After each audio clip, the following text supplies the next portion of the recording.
Hallelujah, praise the lord. ఎలా ఉన్నారు? ప్రభు నామములో మీ అందరికీ వందనాలు. ఈరోజు మన దేవుడు మనతో మాట్లాడే మాట ఏంటో చూద్దామా? యెషయా గ్రంథము 29వ అధ్యాయము 17వ వచనం. Isaiah chapter 29 verse 17. Soon, and it will not be very long, the forest of Lebanon will become a fertile field, and the fertile field will yield bountiful crops.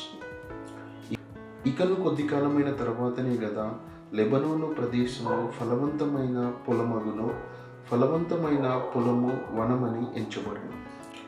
హల్లెలూయా. చూశారు కదండి, మన దేవుడు స్పష్టంగా అవునా యెషయా భక్తుడి ద్వారా కొన్ని మంచి మాటలు మనతో మాట్లాడుతున్నాడు. ఏంటిదో తెలుసా? చూశారు కదండి, ఇక స్పష్టంగా చెప్తున్నాడంట, కొద్ది కాలమైన తర్వాత అవునా ఆ లెబనోనులో ఏమవుతుందంట, ఫలవంతమైన పొలం వస్తుందంట. అవునా, అది పొలం అయిపోతుందంట.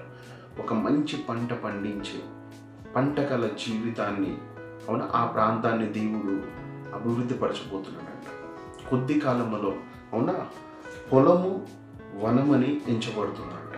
మంచి ఫలం వచ్చేలాగా అక్కడ ఒక పొలాన్ని దేవుడు అలా చేస్తున్నాడంట. అంటే ఇక్కడ స్పష్టంగా దేవుని మాట సెలవిస్తుంది ఏంటంటే, ఇక్కడ అంటున్నారు కదా అందరూ, నీ యొక్క జీవితంలో నీ పరిస్థితులలో వాళ్ళు సపోర్ట్ చేయట్లేదు, వీళ్ళు సపోర్ట్ చేయట్లేదు, నువ్వు ఎదగట్లేదు, నీ లైఫ్లో నువ్వు ముందుకెళ్ళలేకపోతున్నావు.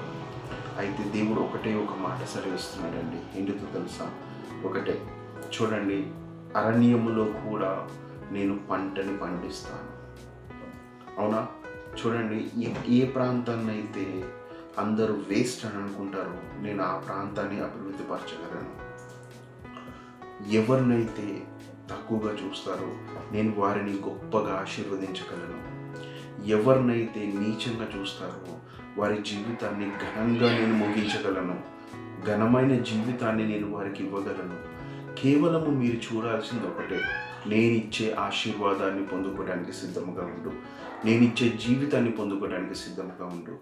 బలముగా నన్ను నమ్ముకో, నా యందు నమ్మకంగా ఉండు. నేను ఖచ్చితముగా ఎండిపోయిన ఎడారిని నీ జీవితంలో గొప్ప ఫలభరితమైన మంచి పంటనిచ్చి అక్కడ మంచి జీవాన్నిచ్చి సమృద్ధిగా నిన్ను నడిపిస్తాను.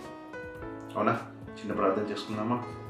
థ్యాంక్ యూ లార్డ్ జీసస్, సర్వశక్తి గల యేసయ్య. అవును తండ్రి, మీరు ఇచ్చిన వాగ్దానం కొలుగు తండ్రి, కుమార్తెని మీరు ఆశీర్వదించి దీవించి, అవును తండ్రి, ఎక్కడైతే ఫలము లేక ప్రభా నీ బిడ్డలు దుఃఖముతో ఉన్నారు, రోధిస్తున్నారు, అవును తండ్రి, ఖాళీ చేతులతో ఉన్నారు, వారిని ప్రభా మీరు ఫలింపచేసి మీ యొక్క ఆశీర్వాదముతో నింపి అనేక మేలులతో మీరు ఘనంగా మీరు ముందుకు నడిపించి ఈ యొక్క దీవెనలు మీరు కుమ్మరించుకోండి.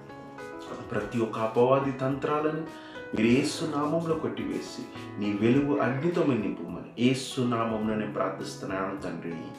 ఆమేన్.